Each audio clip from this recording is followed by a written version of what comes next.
Thank you so much, Dr. Pozniak, and I'm so honored to be here and talk a little bit today about Nirmatrelvir and Ritonavir and long COVID and bring you up to date, to where we are in 2024. So the outline of this talk, I'm first going to start a little bit about kind of what is long COVID, the epidemiology, and the state of art on pathogenesis at this time. And then we'll review some of the studies about Nirmatrelvir, Ritonavir for prevention of long COVID and review some of the studies that are conflicting. And then we'll talk a little bit about our own study from our group, which is the COVID Citizen Science Study. And then finally, I'll end about talking a little bit about Nirmatrelvir, Ritonavir for treatment of long COVID. So with that, let's take a step back and see, well, what does long COVID looks like? And I think, a lot of the issues is it's super heterogeneous. So you can go from head to toe. This involves like brain fog, difficulty concentrating, headaches. It can affect taste, smell, sleep. With regards to cardiovascular, lots of like heart racing, palpitation, shortness of breath, chest pain, pulmonary wise, shortness of breath, joint pain, and decreased appetite.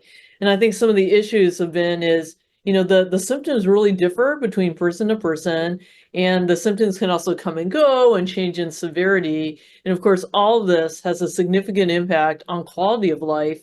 And I think when an increasing number of studies are shown, it's very important to do very detailed testing of this, whether that's exercise testing or neuropsychologic testing to be able to like identify and quantify the severity of this.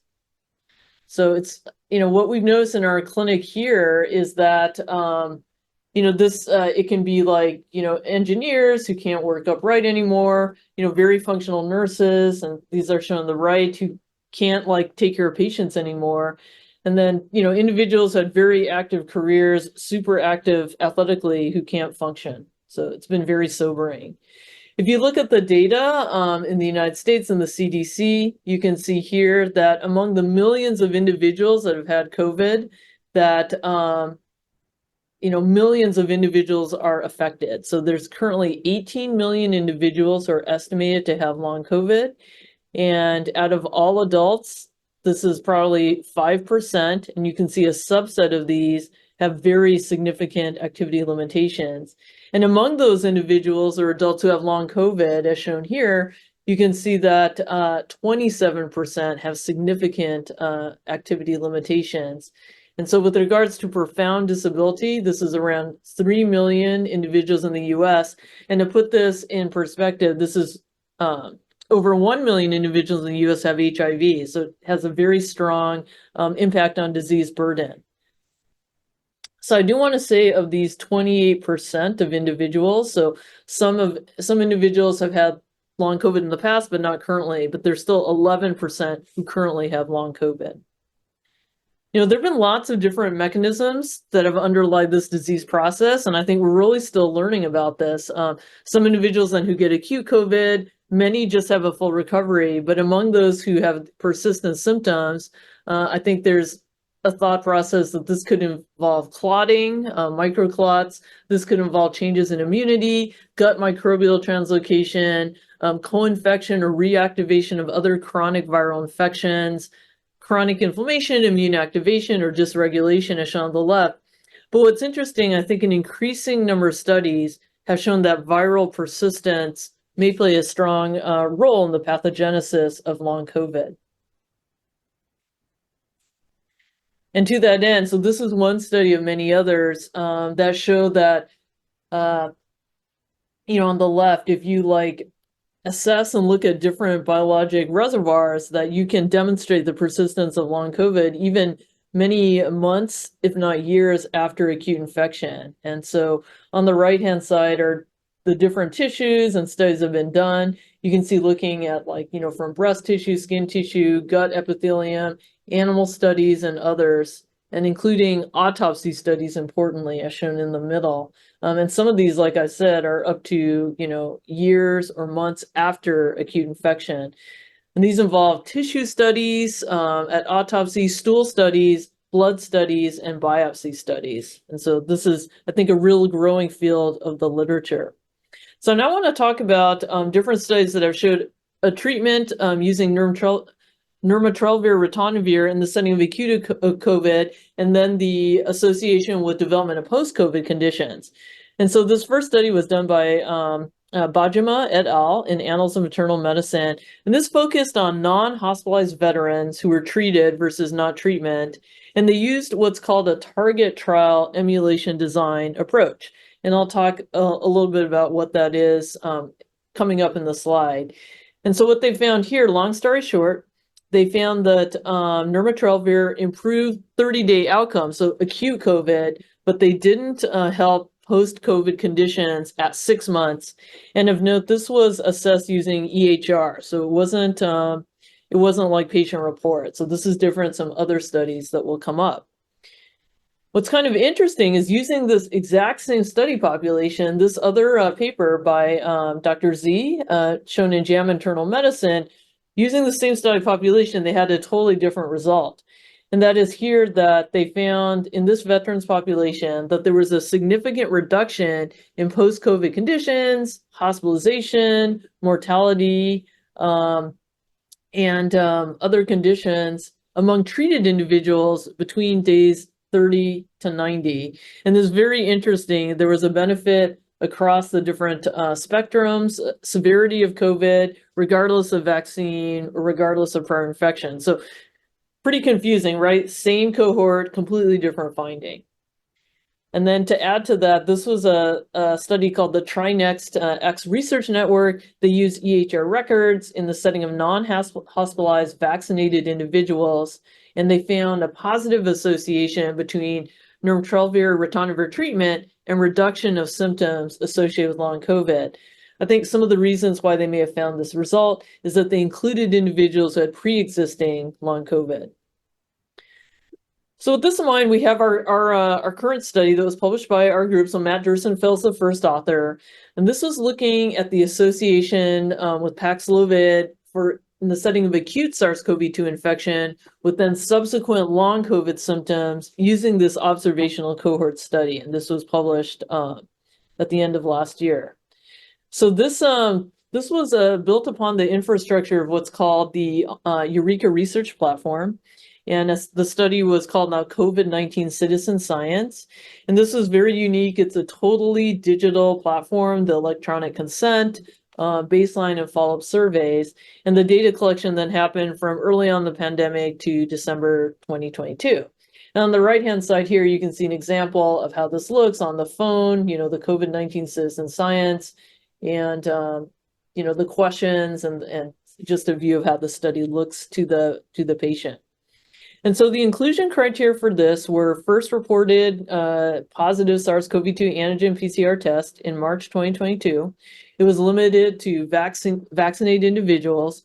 We made the decision to exclude individuals who were treated with other antivirals, remdesivir, monoclonal antibodies, any hospitalized individuals, and pregnant individuals. Now, the exposure of interest was then self-reported Paxlovid treatment within 30 days of the reported positive COVID test. And the outcome then was long COVID symptoms. And we used the WHO definition of symptoms more than 90 days after first acute SARS-CoV-2 positive test. And this was on a survey that was distributed in the fall of 2022. So we used a cross-sectional survey to assess kind of the presence, the severity of symptoms using the Likert scale. And we used, similar to one of the first VA studies that I mentioned, a target trial approach to compare treated and untreated individuals. Now, what do I mean by target trial? What is that? And so, I think we know that in medicine that the randomized controlled trial, of course, is the gold standard to evaluate the efficacy of an intervention. There's, so that is kind of undisputed, but there are issues about, of course, those trials are really expensive. They take a lot of time, and in some cases, they may not be ethical. So this target trial emulation approach is a way to use kind of observational studies to provide, evidence of the benefit of interventions. And what you can do is you specify the protocol of the trial that ideally you would have done, and you have to like set eligibility criteria, the treatment, assignment procedures, outcome follow-up, and then the different causal contrasts of interest and special statistical methods to evaluate the effect of an intervention. And of course, this kind of trial is always susceptible to confounding.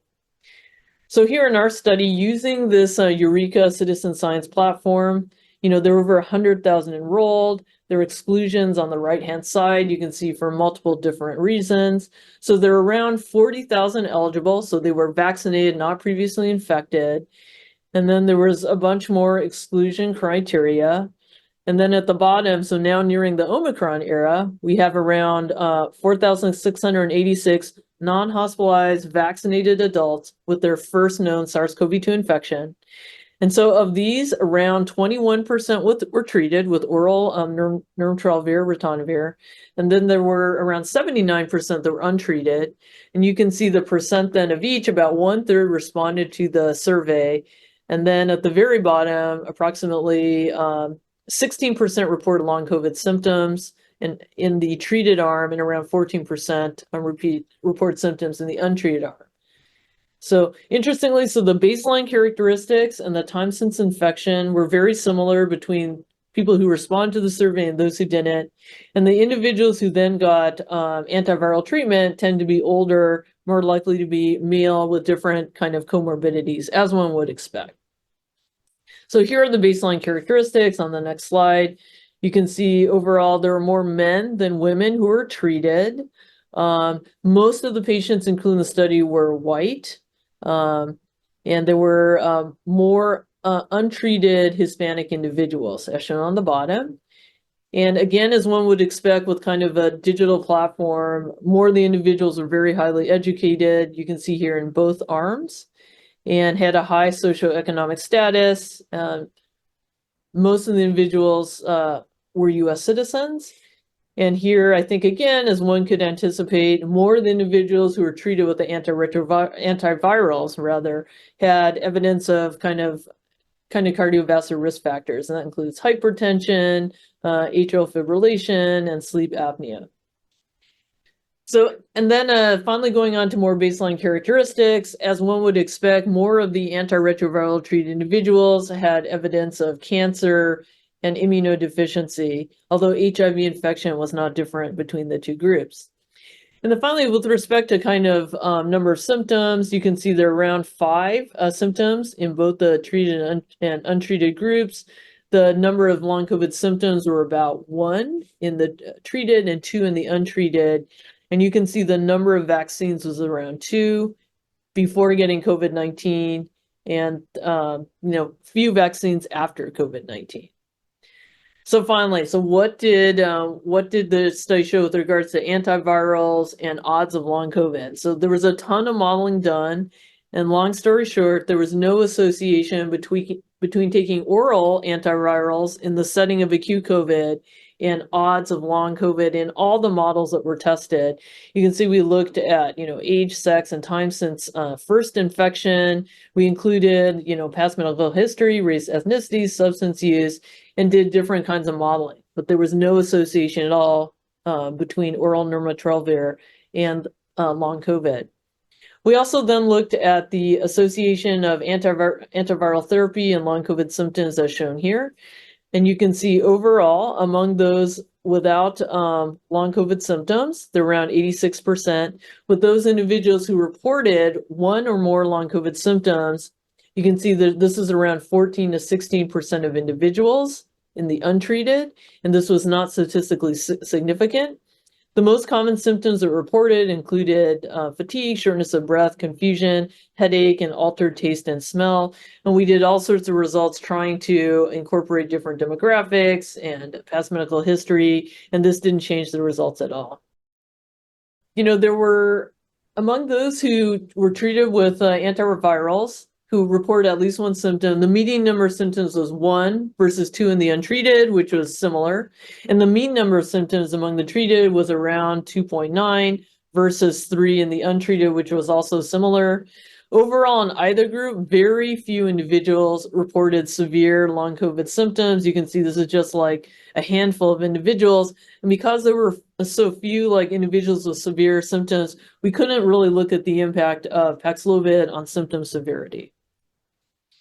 So what about rebound? So overall, around 21% of individuals who were treated with antiviral agents who had symptomatic improvement reported rebound symptoms. And when we looked at individuals who had repeated antigen testing after testing negative and completing therapy, there were around 25.7% who had rebound test positivity. And overall here, we found that rebound was not associated with long COVID. And you can see there's approximately 91% of individuals who had no long COVID symptoms, around 8% of individuals who never had rebound, and 10.8% had symptoms of long COVID who had rebound symptoms. And so overall, there was no significant difference in long COVID among those with rebound versus those without.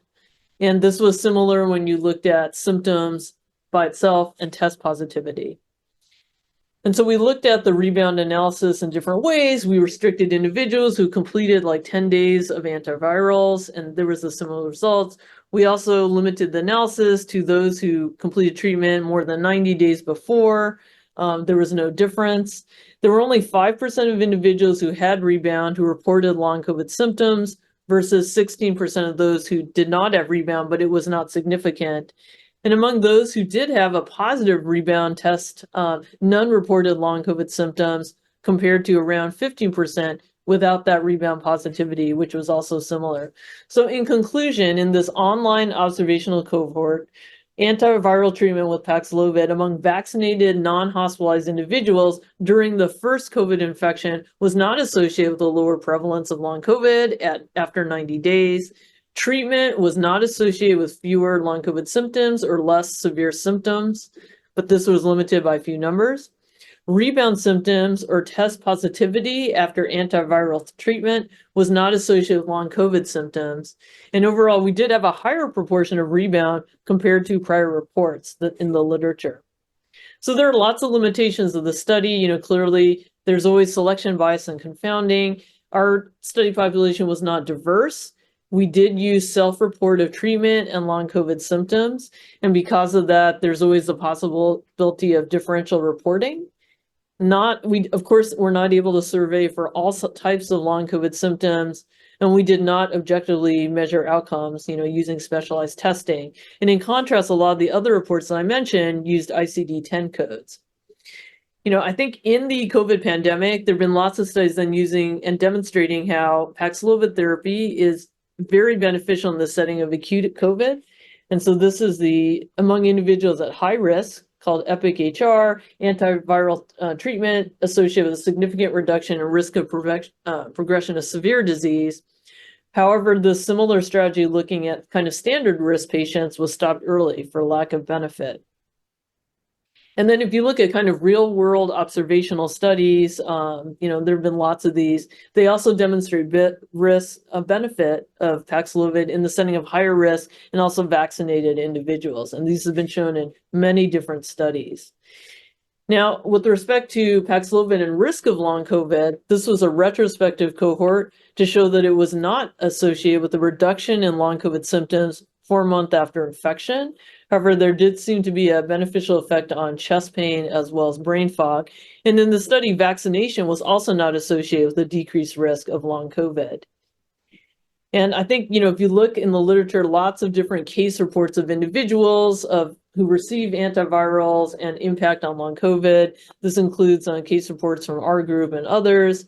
And you can see there's all sorts of things being described, that sometimes treatment using Paxlovid in late long COVID resulted in improvement.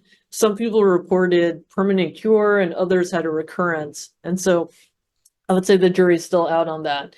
So in the last minute, I want to speak on Paxlovid and effect at treating long COVID. And this was different than the first part of the talk, which was preventing long COVID. And so there's multiple different trials that are looking at this. There's a trial at Stanford that was stopped early, and then a trial at Yale, of course, the large US NIH funded Recover initiative, other studies done locally at our institution and others. So, these are really important studies to be able to target the virus shedding, particularly if viral persistence is important in the disease pathogenesis. And we really need these to definitively answer the question of whether the importance of viral persistence and the role of Paxlovid in this disease process. So in summary, long COVID affects millions of individuals in the United States and of course around the world. There is a growing evidence that viral persistence underlines this mechanism of long COVID, and thus treatment with an antiviral presumably could result in faster viral clearance and improvement in symptoms. I talked a little bit about Paxlovid for prevention of long COVID, and that is, using it in the setting of acute COVID. I talked about our COVID citizen science study, which basically showed no association of Paxlovid during acute infection and long COVID symptoms. And among those treated, rebound was not associated with long COVID symptoms. But I also presented some other studies which did not show that. And so I think many different case reports and some other studies have shown a benefit of Paxlovid in post-COVID conditions. And so at the last part of the talk, we also talked about Paxlovid for treatment of long COVID. And of course, the studies are ongoing with this. So with that, I'd like to end and be happy to take any questions. Thank you.